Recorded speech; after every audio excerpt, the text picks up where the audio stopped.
Dans le souci permanent de contribuer universellement au bien-être de l'humanité par les substances biologiques naturelles, l'ONG Savoie d'Afrique Plus et SAP Laboproduction, dont les spécialités sont le foie et les organes de reproduction du consultant international en phytothérapie, le sachant Tokenglele, alias Dr Gampin, vous invite à consommer son complément alimentaire que voici.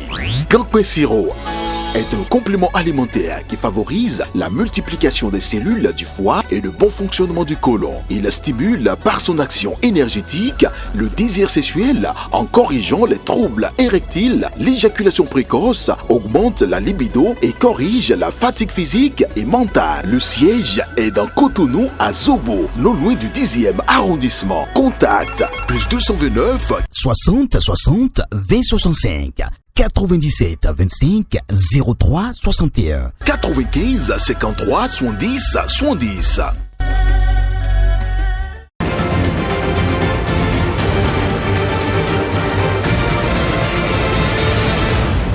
Guéri TV Monde, le leader des Web TV au Bénin. À toutes et à tous, bonsoir et bienvenue dans cette nouvelle édition du soir sur Guéri TV Monde. Les titres: la marche des travailleurs prévue pour le samedi 11 mai prochain est finalement autorisée. C'est un arrêté du préfet du littoral qui le notifiait au Nopal en début d'édition. Commémoration ce jeudi 9 mai 2024 de la fête de l'Ascension par la communauté chrétienne. Dans cette édition du soir, fidèles et prêtres évoquent la portée de cette célébration. Et hors de nos limites géographiques, les inondations au Kenya débouchent progressivement sur une épidémie de choléra. Précision à suivre.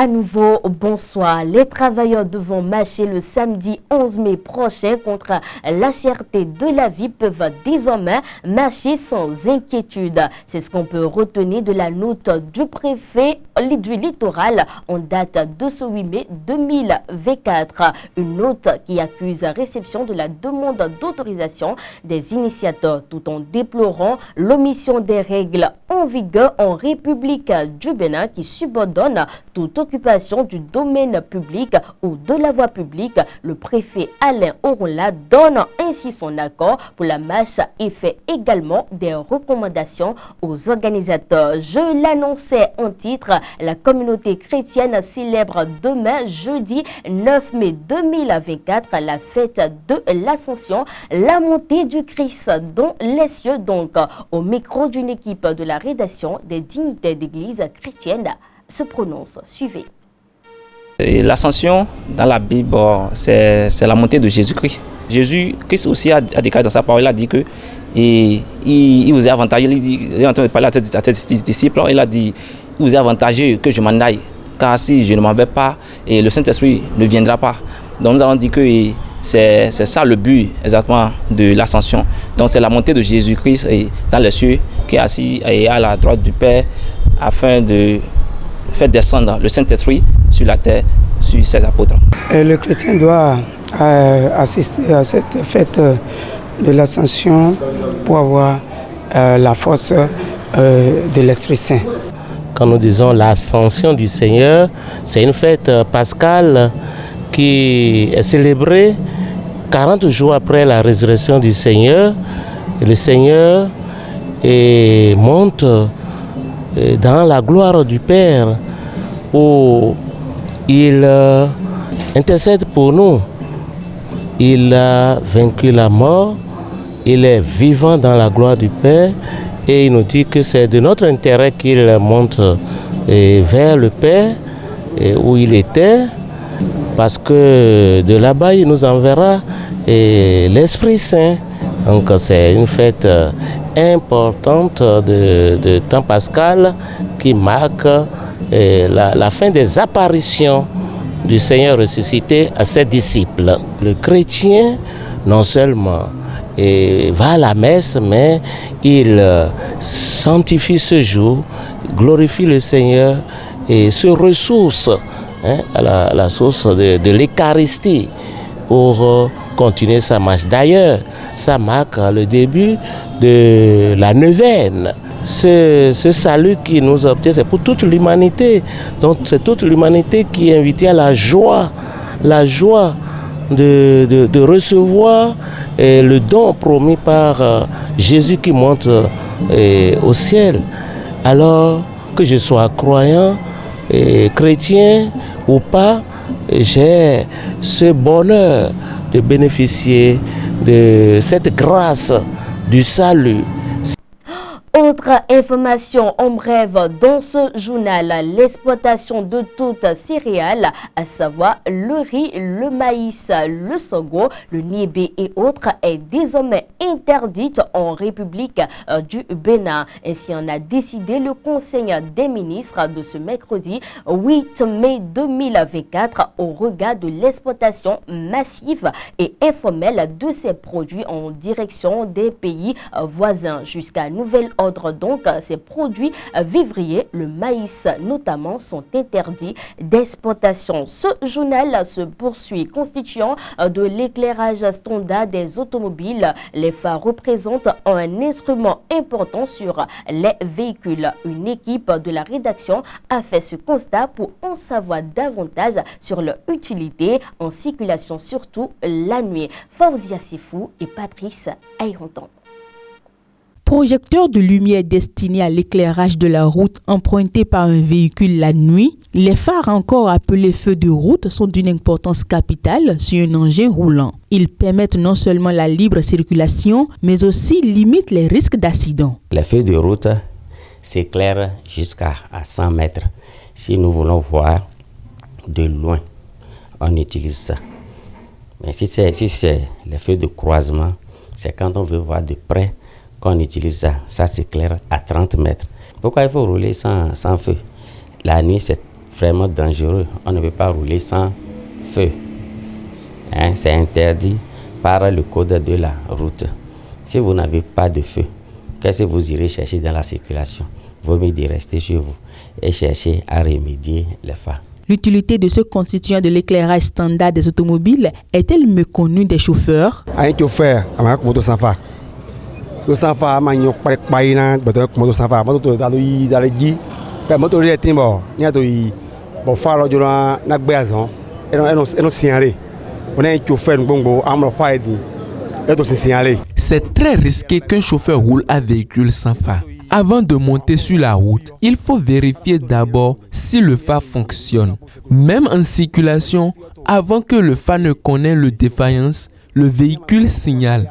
Un chauffeur doit avoir de phares secours dans son véhicule pour prendre ses responsabilités si ça se gâte en pleine circulation.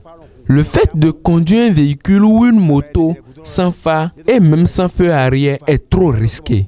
Donc sans phare qu'on manio para pas mais phare important town sans maman phare asi pour moto sans mer et quand qu'est-ce dessous et do nous ben cambio permettant déjà ah n'alio jikadikmo.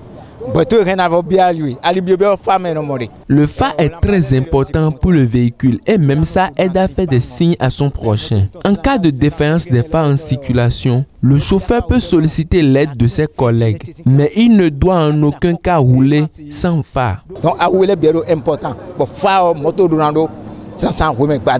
Phare et on a moto. Mon déblo minde petit léo, et ma injon. Do chauffeur doit litio.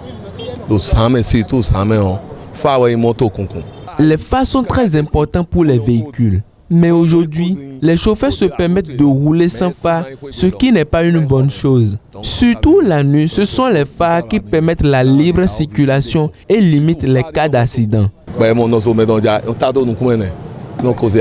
Afin que ceux qui persistent à rouler sans phare, comme tant sur l'éclairage public, puissent changer de comportement, ces chauffeurs conseillent.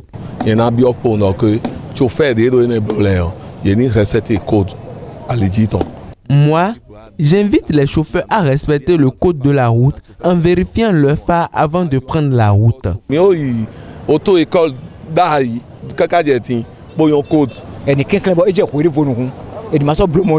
Ceux qui s'adonnent à ce comportement risquent banalement leur vie. Les ignorants ou les têtus doivent prendre leurs responsabilités pour leur propre sécurité.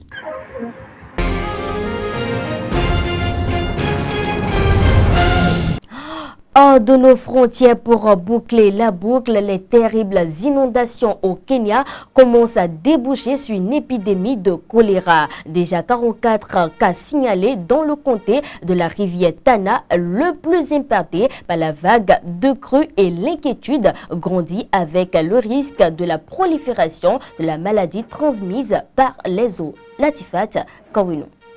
Dans un communiqué publié mardi, l'Organisation mondiale de la santé a souligné les efforts de collaboration avec les autorités kenyanes et d'autres agences afin de répondre aux problèmes de santé exacerbés par les inondations dans le pays. Je cite: 44 cas de choléra ont été signalés dans le comté de Tana River, l'une des régions les plus touchées par les inondations. Le gouvernement du Kenya a mis en place une réponse d'urgence multisectorielle dirigée par le Centre d'opération d'urgence en cas de catastrophe du Kenya, situé dans la capitale du pays, Nairobi, a déclaré le Dr Pius Mutuku, médecin épidémiologiste au ministère de la Santé. Il a confirmé que l'impact des inondations a entraîné la fermeture de 14 établissements de santé et une pénurie des principales usines de traitement de l'eau, entraînant une pénurie d'eau potable pour 3000 personnes. Bien que le comté de Tana River soit l'un des plus durement touchés par le déluge, les médias locaux rapportent que l'impact des inondations s'étend au-delà de Tana River, affectant plus d'un quart de million de personnes à travers le Kenya, avec un nombre stupéfiant de 238 décès signalés. La secrétaire principale à la santé du Kenya a lancé un avertissement sévère au sujet de la crise imminente que représentent les maladies d'origine hydrique si l'on n'y remédie pas rapidement.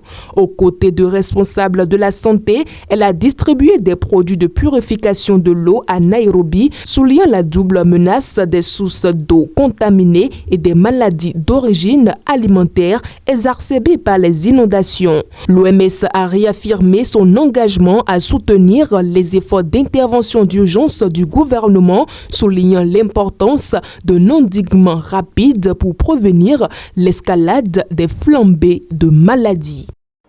C'est sur cette information, mesdames et messieurs, que nous refermons cette édition du soir. Merci d'avoir été des nôtres et d'ici là, portez-vous bien. Bonne fête de l'Ascension à la communauté chrétienne par anticipation.